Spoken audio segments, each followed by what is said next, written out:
2 years ago, I reviewed the original HiBREW G5 grinder, and now they've come out with this upgraded version, the G5 Plus. I've already made a lot of coffee with it, so in this video, I'll show you how it grinds for different brew methods and how it compares to my older G5. Let's start with the design and build. The shape and structure are very similar to the original G5, but keep in mind my G5 is the first batch version, and they made some small updates later on. The size of the two grinders is basically the same, and the black metal matte finish also feels very similar, but the dial ring on the Plus has a much more obvious upgrade. Both grinders have a full metal body. On my G5, the dial ring is plastic, while the new G5 Plus comes with a full metal dial ring, which feels more solid and turns smoother. The body angle is still adjustable like before. If you need to grind a larger amount of coffee, keeping it upright gives you a bit more room to fit a bigger container under the chute. Most of the time though, I still like to keep it tilted. The catch cup has changed as well. The Plus version looks larger and feels more robust, and both cups have magnets on the bottom, so they snap nicely onto the base. The G5 cup is taller and slimmer, while the Plus cup is a bit wider. The magnetic force is pretty good. Even if you move the grinder like this, it won't fall off easily. The grind chute design is different now. On the old G5, the chute was fixed. On the G5 Plus, they added a small magnetic cover on the chute, so you can pull it off and clean away any coffee grounds stuck there more easily. On top of that, the Plus adds 2 ion generators under the chute area to further reduce static, which the original G5 does not have. With this bellows, both grinders have very low retention in daily use. The base is where you see a big difference. The G5 Plus now has an LCD screen and can grind by time. You can long press to adjust in 1-second steps and short press to adjust in 0.1 second steps, so if you like timed grinding, it's quite convenient. In real use, because the hopper is quite small, I usually single dose my beans, so personally I still weigh my beans instead of relying on time. If they release a grind by weight version in the future, I think that would be more practical than grind by time. Just like the G5, the Plus can switch between high speed and low speed modes. You long press the power button to switch modes. At high speed grinding, the motor is not loud at all. It's similar on the G5 as well, where a short press starts normal grinding and a long press switches to low RPM grinding and the light turns blue. I dialed both grinders to espresso grind size, then weighed 18 grams of beans for each and started grinding at the same time.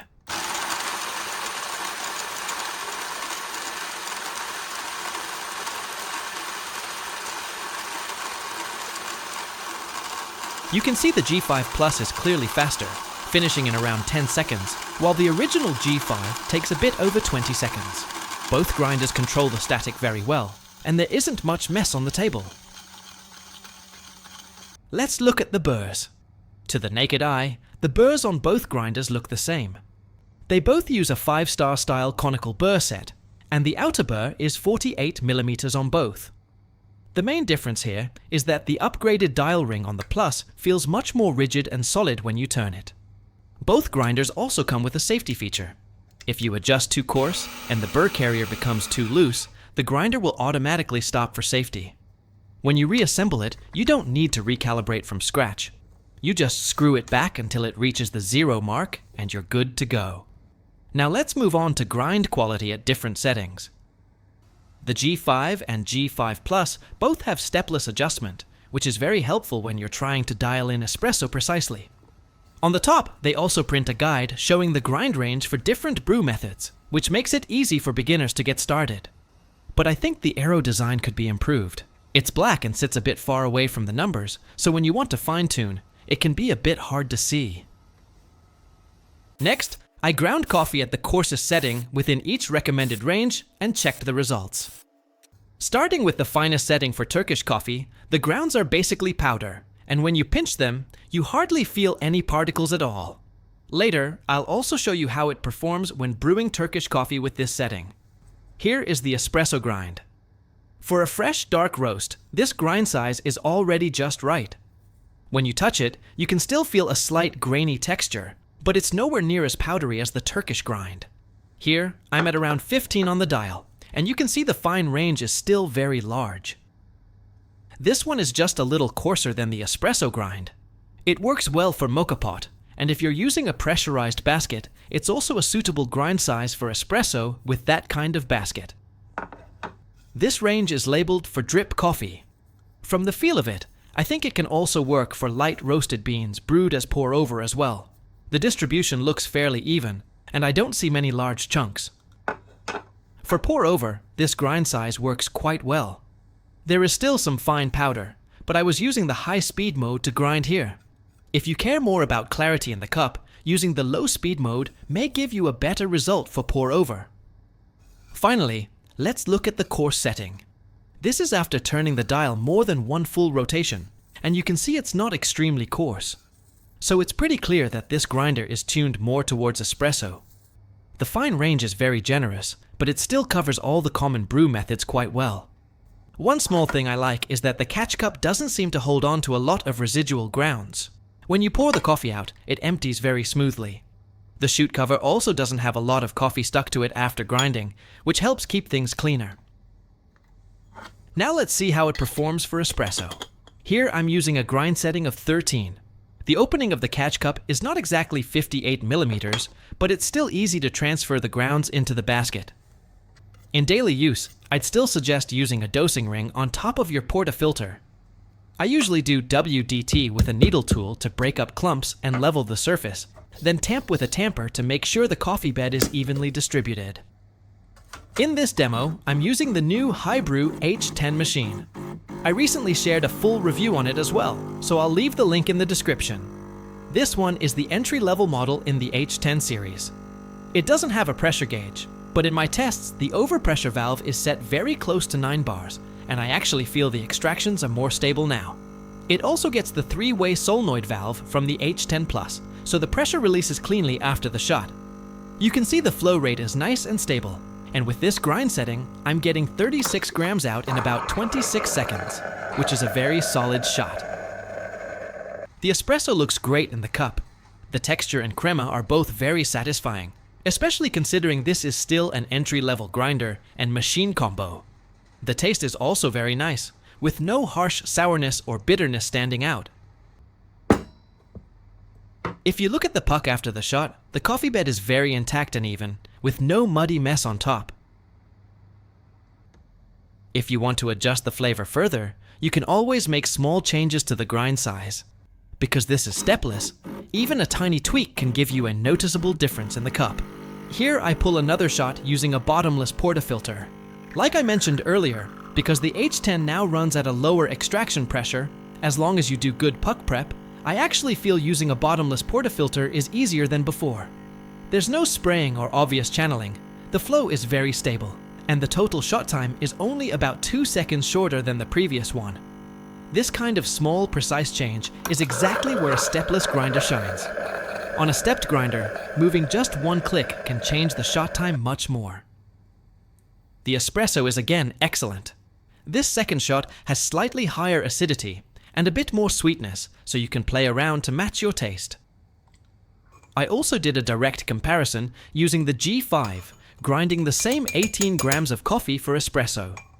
The original G5 has been a grinder I recommend quite often because of its good performance for the price, and mine is already the 2-year-old version, but still works very well. Since the burrs are the same, and both are stepless, I didn't run into any big issues with espresso extraction on the G5 either.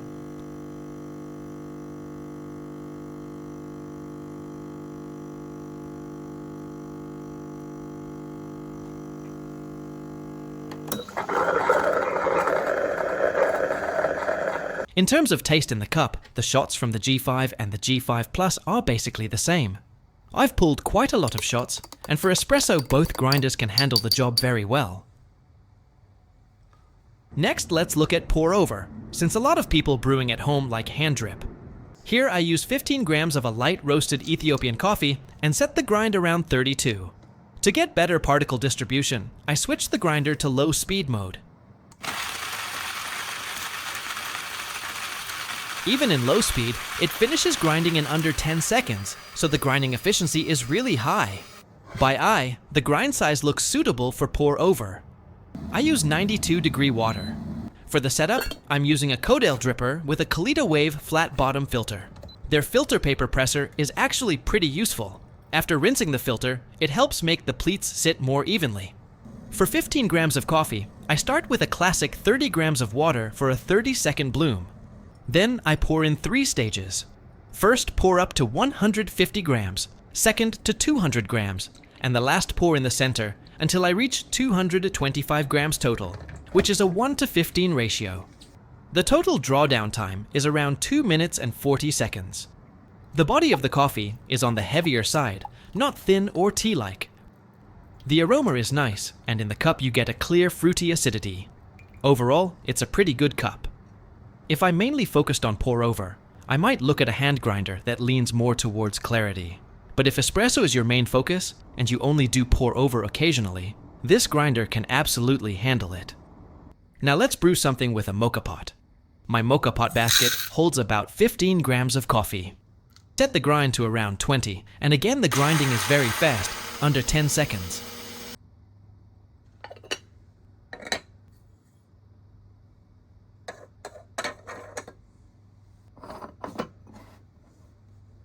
After a simple puck prep, I put it on the stove. The crema looks really nice as the coffee comes out. I always enjoy coffee from a Moka Pot. It fills the whole room with that strong coffee smell. The cup turns out rich and flavorful, but not overly bitter, with a little sweetness in the finish. Very enjoyable. Finally, let's see how the G5 Plus does with Turkish coffee. Turkish coffee needs an extremely fine grind, which many grinders either can't handle well or take a very long time to grind. I set the dial to 2, and this is not even the absolute finest setting.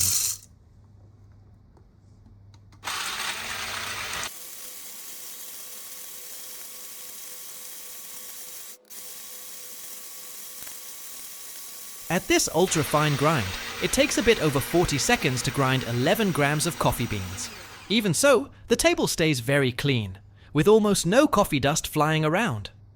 To be honest, I don't make Turkish coffee very often, so I bought a box of pre-ground Turkish coffee to compare.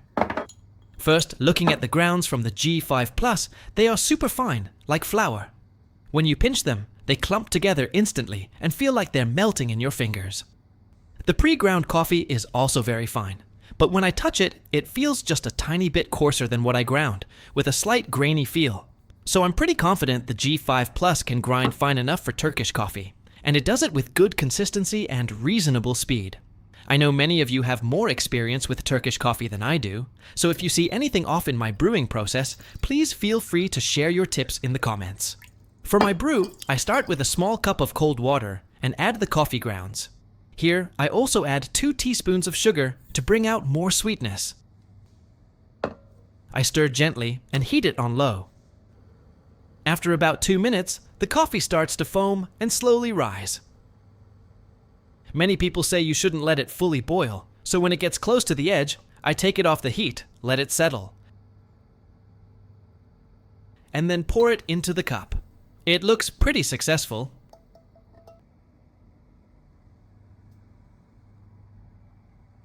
After letting it sit for a bit, the taste is amazing, with a very special character. The grounds are fine enough to sink to the bottom, so the texture in the mouth is smooth, without a sandy feel. Being able to get this kind of ultra-fine grind without much effort makes me feel I might actually start making Turkish coffee more often. Even when grinding this fine, there doesn't seem to be a lot of retention left behind. The G5 Plus does a great job at controlling static, and the base stays quite clean. From time to time, you just need to open the cover and use a brush to clean the chute and the ion generator probes. To clean deeper, turn the hopper counterclockwise to remove it. Then use a brush to clean the outer burr. You can use a slightly stiffer brush to loosen any ground stuck on the burrs, and then use a vacuum cleaner to suck out the loose fines inside. If you have a blower or use the bellows, a few puffs will make the inside look almost like new again. Overall, the G5 Plus really surprised me in a good way. I've made a lot of coffee with it now, and it handles all kinds of brew methods very well, with espresso and Turkish coffee being especially impressive. If these are your main styles of coffee, this grinder could be a very good fit for you. I hope this video is helpful, and if you have any questions, leave a comment and I'll try my best to reply.